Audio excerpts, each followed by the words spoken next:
Assalamualaikum warahmatullahi wabarakatuh. Menginjak episode ke-13, di sini saya berpindah dari pembahasan epistemologi pendidikan Islam ke pembahasan manajemen pendidikan Islam. Ilmu ini baru lahir di dalam konteks Indonesia, baru lahir pada era reformasi ini. Saya sendiri sering ditanya mahasiswa pasca sarjana, termasuk juga dosen, menanyakan kepada saya, apakah manajemen pendidikan Islam itu ada? Ini yang ingin saya jawab dulu, sehingga episode ini saya berikan judul Eksistensi Manajemen Pendidikan Islam. Dalam menjawab pertanyaan tersebut, saya akan mengungkapkan 4 hal. Pertama, bahan keilmuan manajemen pendidikan Islam. Kemudian yang kedua, model manajer pendidikan Islam. Yang ketiga, struktur keilmuan manajemen pendidikan Islam. Dan yang keempat, konstruksi konseptual manajemen pendidikan Islam. Ini untuk menjawab eksistensi manajemen pendidikan Islam. Yang pertama adalah bahan keilmuan manajemen pendidikan Islam. Banyak sekali ayat-ayat Al-Quran, baik yang menyebut tentang secara umum manajemen pendidikan, kemudian menyebut tentang terkait dengan perencanaan, kemudian pencatatan, bahkan resolusi konflik. Itu saya temukan setidaknya ada 2 ayat yang resolusinya berbeda. Kemudian hadis-hadis Nabi baik terkait dengan profesionalisme, kesejahteraan, ketelitian kerja dan lain sebagainya banyak sekali. Karena itu kalau bahan-bahan ini dari 2 sisi ini melimpah ruah, belum lagi pemikiran para sahabat, pemikiran para tabi'in, para mujtahid, para mujadid, para ulama, para kiai, para cendekiawan muslim. Saya petikkan satu saja misalnya sebagai contoh, ungkapan Ali bin Abi Thalib. Al-haqqu bila nidhamin yaglibul batil bin nidham. Bahwa kebenaran yang tidak diorganisir secara rapi itu bisa dikalahkan oleh kebatilan yang diorganisir secara rapi. Sejarah mencatat kebenaran dari pernyataan Ali bin Abi Thalib itu. Kemudian bahan berikutnya adalah pertumbuhan dan perkembangan lembaga pendidikan Islam. Ini sebagai pijakan empiris, terlepas adanya kelemahan-kelemahan yang menghinggap pada lembaga pendidikan tersebut, tetapi sebagai bahan manajemen pendidikan Islam itu menjadi penting.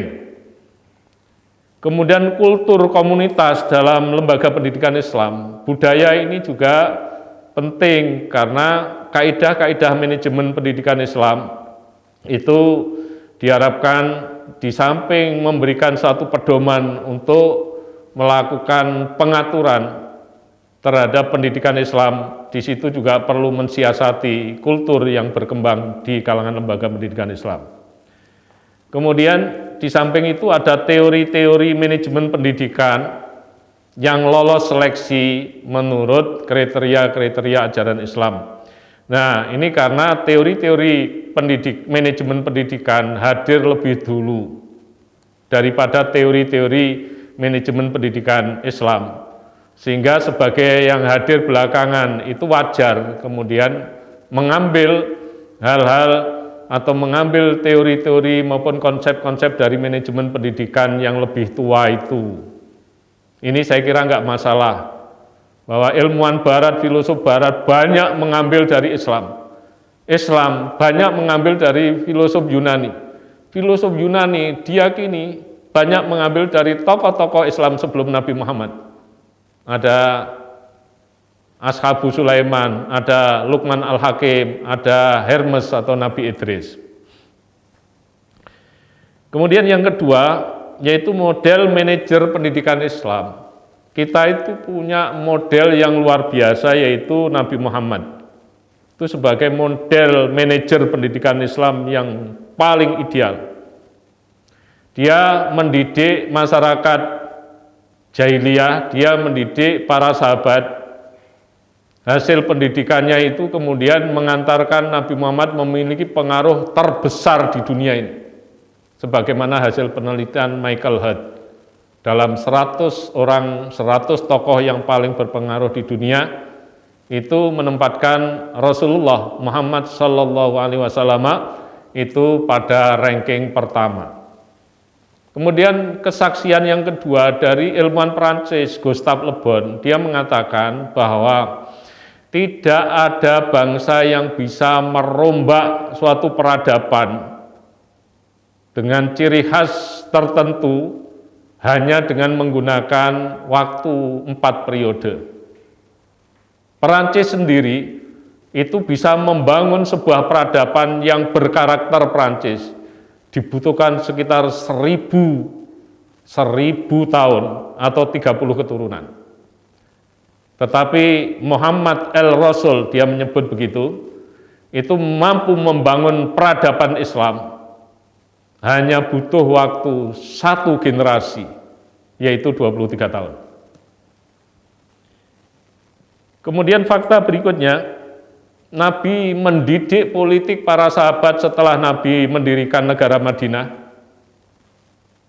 Kemudian negara itu dipimpin oleh Nabi sendiri, tanpa wakil, tanpa mengangkat siapapun, tetapi beres. Sampai karena canggihnya Rasulullah itu tidak bisa ditiru itu politik semacam itu untuk ukuran sekarang. Kemudian setelah Rasulullah wafat, kepemimpinan Madinah dilanjutkan oleh Abu Bakar. Abu Bakar sukses, meskipun itu masa gejolak luar biasa. Hanya Abu Bakar itu hanya memimpin sekitar 2 tahun lebih sedikit itu karena sakit kemudian meninggal. Setelah itu kemudian dilanjutkan Umar bin Khattab.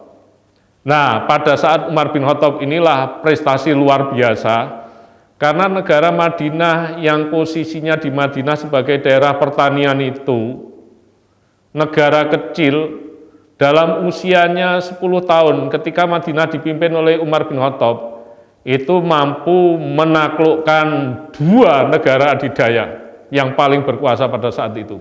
Yang pertama adalah Bizantium, ini Romawi Timur, Bizantium, walaupun tidak total dikalahkan oleh negara Madinah di bawah Umar bin Khattab, tetapi daerah-daerah Bizantium seperti daerah Mesir, kemudian Syria, Yerusalem, Palestina itu ditaklukkan, dicaplok oleh Umar bin Khattab. Kemudian selang tidak lama Umar bin Khattab menaklukkan Persia yang sekarang Iran itu. Persia akhirnya total tunduk di bawah Umar bin Khattab. Ketika itu Madinah itu usianya baru 20 tahun. Kalau kita membuka lembaran sejarah dunia, tidak ada negara dalam usia balita, saya menyebut usia balita, dalam waktu 20 tahun, mampu mengalahkan 2 negara adidaya atau negara superpower, kecuali Madinah. Persoalannya, dari pernyataan Michael Hart tadi, kemudian Gustave Le Bon, dan fakta sejarah ini, apakah Nabi itu tidak menggunakan manajemen di dalam mendidik masyarakat, di dalam mendidik para sahabat, baik didikan agama, pendidikan sosial maupun pendidikan politik? Itu satu pertanyaan yang perlu dijawab. Tapi kemudian Muhammad Syafi'i Antonio, seorang dulu mu'alaf tapi sekarang sudah menjadi tokoh Islam, itu melakukan penelitian yang kemudian dibukukan menjadi bestseller. Judulnya Muhammad Sallallahu Alaihi Wasallam, The Super Leader, Super Manager. Kalau boleh saya terjemahkan, Nabi Muhammad itu adalah mentornya pemimpin dan dedengkotnya manajer. Kalau boleh saya terjemahkan secara bebas. Kemudian pertimbangan yang ketiga untuk menjawab pertanyaan itu adalah dari struktur keilmuan manajemen pendidikan Islam.